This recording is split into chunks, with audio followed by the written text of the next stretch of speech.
हे foodies, flavour की दुनिया में आप सबका स्वागत है, जहाँ पर हम हर रोज कुछ नया बनाकर देखेंगे, सीखेंगे और चखेंगे।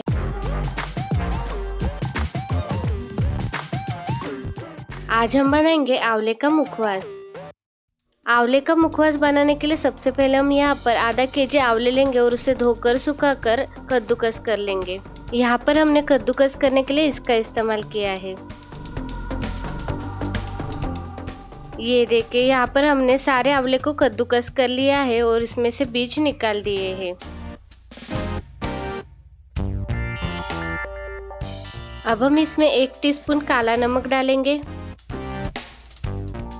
1 टीस्पून जीरा पाउडर डालेंगे, 1 टीस्पून काली मिर्च पाउडर डालेंगे, 4 टीस्पून चीनी पाउडर डालेंगे। अब हम इन सबको अच्छी तरह से मिला लेते हैं।